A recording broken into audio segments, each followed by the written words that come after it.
स्वागत है आप सभी का एक और हमारे नए वीडियो में। और लास्ट की 2 वीडियो में हमने फिजिक्स और केमिस्ट्री के लिए नया स्ट्रैटेजी देख ली है कि लास्ट 15 दिन में हमें किस तरीके से चीज़ें प्रिपेयर करनी है और किससे क्या करना है और क्या नहीं करना है।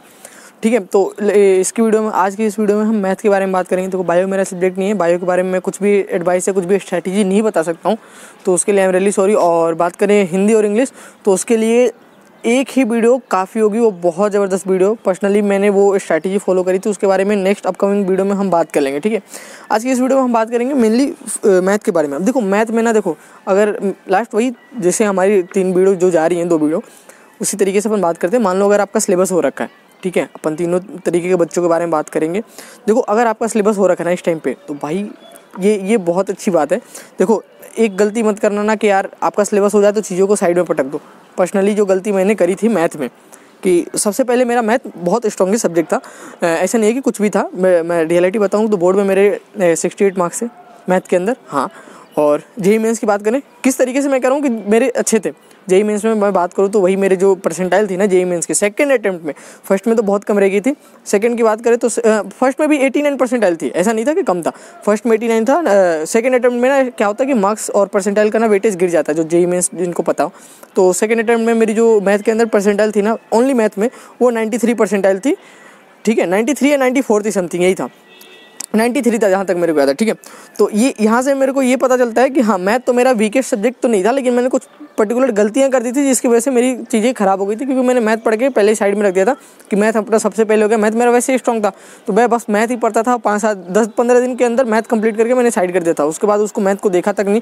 लास्ट के एंड दिन में मेरे को पता चला कि मैथ में मैं जितनी मैनिपुलेशंस वगैरह हैं सारी चीज़ें मैं भूल गया हूँ। तो पर्टिकुलर ये गलती आप मत करना। ठीक है, बाद में मैं बात करता हूँ केमिस्ट्री मैथ के लिए ना, मैं कुछ चीज़ें लिख के लेके आऊँ, वो बता रहा हूँ आपको। ठीक है, मैथ मेरा बहुत अच्छा सब्जेक्ट था, तो मैथ के अंदर मैं आपको अच्छे से गाइड कर सकता हूँ। और मैंने तो अच्छे मार्क्स भी देखे हैं, बुरे मार्क्स भी देखे हैं, तो प्लीज़ इस बात का ध्यान रखना। ठीक है, देखो पहली चीज़ क्या है, एनसीईआरटी मल्टीपल, अगर सिलेबस हो रखा है तो एनसीईआरटी के जितने मल्टीपल रिवीजन कर सकते हो ना कर लो। देखो अगर मैं बात करूँ 2 सब्जेक्ट में हमारी स्ट्रैटेजी थोड़ी डिफरेंट थी, इस बारे में ना मैथ में थोड़ा बहुत चीज़ें चेंज हो जाती हैं, तो इसमें स्ट्रैटेजी बहुत डिफरेंट रहने वाली है।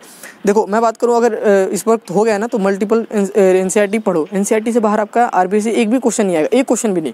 एक बात ध्यान रखना, एमसीक्यू को हटा दें तो ठीक है, एमसीक्यू हो सकता है चीज़ें, लेकिन हाँ वो एनसीईआरटी के फॉर्मूले के बेस पे ही होगा, जो एक छोटे क्वेश्चन होते हैं ना उसी के बेस पे होगा, मैं इतना बता दूंगा। क्योंकि एनसीईआरटी में एमसीक्यू क्वेश्चन नहीं है तो बाहर से ही उठाएगा, लेकिन हाँ वो एनसीईआरटी के अंदर वैसी कंसेप्ट आपको मिल जाएंगे, इतना मैं गारंटी लेता हूँ आपकी।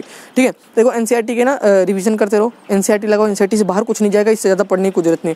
कुछ भी रेफरेंस बुक वगैरह बोलोगे, रेफरेंस बुक तो नहीं, मत करो, टाइम वेस्ट है। इससे बढ़िया आप किसी और सब्जेक्ट पे ध्यान ले लो, किसी भी टीचर से पूछ लेना, एनसीईआरटी से एक क्वेश्चन बाहर नहीं जाएगा। ठीक है, फिर आते हैं कि देखो पीवाईक्यू प्रीवियस ईयर क्वेश्चन लगाओ।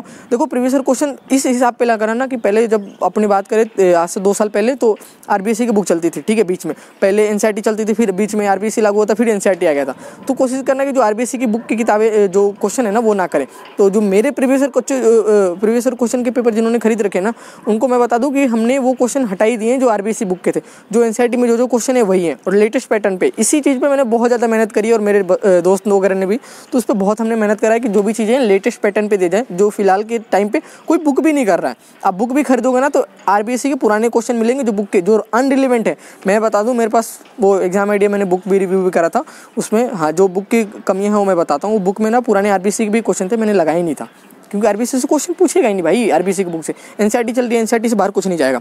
फिर दूसरी बात करें मैनिपुलेशन, मतलब मैनिपुलेशन का मतलब क्या होना, जेईई वाले बच्चे समझते होंगे मैनिपुलेशन का मतलब। देखो जो भी क्वेश्चन करते हो ना आप, कुछ क्वेश्चन में इनडायरेक्टली बोलो तो कंसेप्ट ही होता है। जो भी मैथ में अलग अलग जो कंसेप्ट लगते हैं ना, अलग अलग तरीके के क्वेश्चन में, उसको ट्राई करना, उन क्वेश्चन को मार्क कर लो एक बार। ठीक है, स्टार वगैरह से जो भी चीज़ आपका रिमार्क वगैरह होगा वो बुक मार्क कर लेना एक बार, और तरीके वगैरह हो सके तो एक अलग पेज पे लिख लो, या क्वेश्चन को एनसीईआरटी में मार्क कर लो, ताकि एंड डे पे उसको आप प्रैक्टिस करके जा सको। तीसरी चीज़ की बात करें तो फॉर्मूला चार्ट ना बना लेना, फॉर्मूला चार्ट बहुत हेल्प करेगा। और चौथी चीज़ मैंने बताई दिया था, प्रीवियस ईयर क्वेश्चन करो। हाँ, और उसके बाद एक और चीज़ जो मोस्ट इंपॉर्टेंट है, वेटेज, वो एमसीक्यू क्वेश्चन। देखो एमसीक्यू क्वेश्चन में जैसे मैंने बताया इससे पहले कि बाहर से पूछेगा, तो अगर आपको कुछ बुक वगैरह तो नहीं सजेस्ट करूँगा मैं, अगर एमसीक्यू क्वेश्चन वगैरह लगाने हैं वो लगा सकते हो। वो आपको बहुत सारे वेबसाइट वगैरह अवेलेबल कराते हैं, वेबसाइट वगैरह पे देख लेना, या फिर मैं कोशिश करूँगा कि एमसीक्यू क्वेश्चन, मैं अभी मेरे दोस्त वगैरह के एग्जाम खत्म हो जाएंगे, तो वहाँ से भी एक दोस्त के एग्जाम चल रहे हैं, तो उनके खत्म हो जाएंगे तो मैं उनसे हेल्प लेके बनवा दूंगा मैं। ठीक है, उसके बाद बात करते हैं ऐसे बच्चे जिनका सिलेबस कंप्लीट नहीं हो रखा है टोटल इस टाइम पे। अब हाल फिलहाल में ना समय नहीं है कुछ नया चीज़ें पढ़ने का, तो एक बात ध्यान रखना, देखो सिलेबस जितना कर रखा है ना उसको रिवाइज कर लो। ठीक है, देखो मैंने पहले भी कहा था कि क्वालिटी ज़्यादा मैटर करता है क्वांटिटी से, तो जो चीज़ें आप पढ़ के जा रहे हो वहाँ से क्वेश्चन गलत नहीं होने चाहिए। दूसरी चीज़ बात करते हो फार्मूला चार्ट बना लेना। फार्मूला चार्ट जितने फार्मूले जो चीज़ें रिवाइज कर रहे हो, जो पढ़ रखा ना, वो सही से कमांड बैठा लो, उस पर पकड़ होनी चाहिए। तो तीसरी चीज़ की बात करें, प्रीवियस ईयर क्वेश्चन लगा लेना, और चौथी MCQ क्वेश्चन करते रहना। और बस इतना ही पढ़ो जो हो रखा है। जो चैप्टर बचे हुए हैं ना, उसके लिए मैं बात करता हूँ। उनके लिए क्या करो, जो चैप्टर पेंडिंग रह गए उनके बस फॉर्मूले देख लो, PYQ लगा लो, ठीक है। PYQ के बेस पे या फिर जो भी मैनिपुलेशन वगैरह यूज हुए हैं प्रीवियस ईयर क्वेश्चन में, वो देख लो, बाकी और कुछ करने की जरूरत नहीं। बात करते हैं बच्चे जिनको लग रहा है भैया फेल होने वाले, बिल्कुल सिलेबस नहीं हो रखा है, 1% भी नहीं, एक आध दो चैप्टर पढ़ रखे हैं ऑलमोस्ट ना के बराबर, उनके लिए बात करता हूँ। देखो चैप्टर 10 वेक्टर, चैप्टर 14 प्रोबेबिलिटी, और चैप्टर 2 इनवर्स ट्रिग्नोमेट्री और मैट्रिक्स डिटर्मिनेंट्स, ठीक है। ये चैप्टर बहुत ईजी है, ये पास का बहुत अच्छे मार्क्स दिला देगा। ये चैप्टर आप आराम से एक चैप्टर को ना ऑलमोस्ट 1 से 2 दिन में कवर कर सकते हो। प्रोबेबिलिटी ले लें तो 2 दिन में, बाकी वेक्टर 1 दिन में कंप्लीट हो जाएगा। वेक्टर में ध्यान रखना है उसके थ्रू पढ़ना आप ब्लूप्रिंट पे। मैथमेटिक्स में ब्लूप्रिंट फॉलो होता है। तो देखो यहाँ से बड़े क्वेश्चन लास्ट हमारे टाइम पे तो पूछा था 4 या 5 मार्क्स में, इस बार नहीं पूछ रहा है। 1-2 मार्क्स का क्वेश्चन है, 2 और एक मार्क्स का क्वेश्चन है। एग्जैक्ट ब्लूप्रिंट ध्यान नहीं है, लेकिन बड़े क्वेश्चन नहीं है, ना 3 मार्क्स में ना 4 मार्क्स में एक भी। सेक्शन C सेक्शन D में नहीं है क्वेश्चन, ध्यान रखना ये बात। तो उस हिसाब से ब्लूप्रिंट फॉलो करके करना है, ठीक है।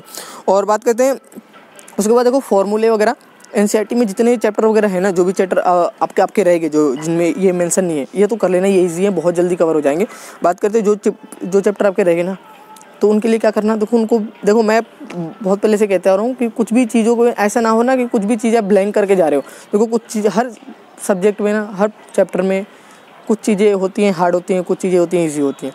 अब इजी चीज़ें आपको आनी चाहिए। हाँ मानता हूँ टफ समय नहीं है कि आप टफ चीज़ें पढ़ सको, लेकिन हाँ इतना भी समय नहीं है कि आप इजी चीज़ें छोड़ के जा सको, है ना। तो इजी चीज़ें कर सकते हो आप, इतना भी टाइम है अपने पास, तो इजी चीज़ें देख लो इजी से।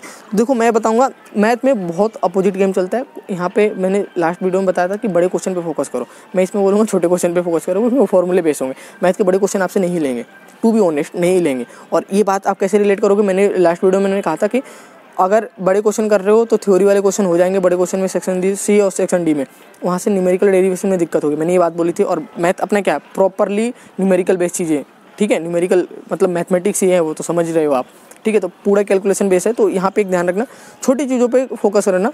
फॉर्मूले, हर चैप्टर के फॉर्मूले आपको याद होने चाहिए। फॉर्मूले बेस बहुत सारे क्वेश्चन पूछे थे, तो बहुत ज़्यादा, ठीक है। बस फॉर्मूले में चीज़ पुट होनी चाहिए, वो हो जाएगा। बस सिंपल से बस फॉर्मूले कर लेना, फॉर्मूले पे 1-2 क्वेश्चन फॉर्मूले में वैल्यू डाल कर निकालना, यही करना है, ज़्यादा कुछ नहीं करना है। इससे आराम से 1-1 मार्क्स वाले क्वेश्चन आपके अच्छे खासे अटेम्प्ट हो जाएंगे, 2-2 मार्क्स वाले भी हो जाएंगे, ठीक है। तो इससे ज़्यादा करने की कुछ जरूरत नहीं है, पास के अच्छे मार्क्स ला दोगे यहाँ से, ठीक है। तो इतना देखो लास्ट मोमेंट पे ये करता हूँ, कुछ नहीं पढ़ाना है तो यार कॉन्फिडेंस रखना बहुत बड़ी चीज़ होती है। और देखो इस टाइम पे भी जेई वाले बच्चे होते हैं ना, जो पर्सनली मैं जेई वाले बच्चों को जानता हूँ, लास्ट के 1-1.5 महीने में ना पढ़ के वो भाई 95-96 तक पहुँचे। मैं तो कुछ भी नहीं हूँ, मेरा तो टारगेट ही नहीं था, खैर मेरा तो टारगेट ही नहीं था, मैं तो 75 टारगेट था और आगे 79, तो मेरा टारगेट ही नहीं था। जिनका टारगेट था बोर्ड में उन्होंने अच्छे खासे मचा रखे हैं मेरे दोस्तों ने बहुत, वो 96-97 वाले बैठे हैं, 98 तक के बच्चे हैं मेरे कॉलेज में CS ब्रांच में। अब आपको पता है जेई दे के आए, जेई में भी उनके अच्छे खासे परसेंटाइल थे। तो ऐसे ऐसे बच्चे हैं जिनको मैं जानता हूँ, जेई वाले बच्चे बहुत कम टाइम में निकाल लेते हैं। तो ये मत समझो ना यार कि आपने नहीं पढ़ा, बस आपकी प्रैक्टिस छूटी है जिन्होंने नहीं पढ़ा है, बाकी चीज़ें हो जाएंगी। जो भी जेई बच्चे, जेई और नीट के बच्चे हैं ना यार, ऑल द बेस्ट। और यार आप लोग बहुत मेहनत कर रहे हो, अभी जेई का फर्स्ट एग्जाम भी हुआ है, तो ऑल द बेस्ट यार सेकंड के लिए, और बोर्ड के लिए भी ना अच्छे से पढ़ो, ठीक है। बाकी जो भी दिक्कत वगैरह हो, मेरे इंस्टाग्राम का आईडी दिया हुआ है, या टेलीग्राम आईडी है, इंस्टाग्राम नहीं यूज़ करो तो कोई बात नहीं है, टेलीग्राम आईडी पे मेरे को मैसेज कर देना जो भी क्वेरी वगैरह हो। और देखो ऐसी क्वेरी मत पूछना जिसका सोल्यूशन मैं वीडियो में बता चुका हूँ, क्योंकि बहुत सारे क्वेरी आ रहे हैं, तो मैं पर्सनली सबको रिप्लाई नहीं दे पा रहा हूँ अभी, ठीक है। तो जो भी दिक्कत हो छोटी मोटी आप एडजस्ट कर लेना। बाकी मिलते हैं अगली वीडियो में। नेक्स्ट वीडियो में इंग्लिश और हिंदी के लिए बता दूंगा, और देखो उसके बाद जो भी चीज़ें हो ना, धीरे धीरे जो भी दिक्कत हो मेरे को बता देना, मैं उसका सोल्यूशन करके वीडियो में बता दूंगा, ठीक है। मिलते हैं अगली वीडियो में।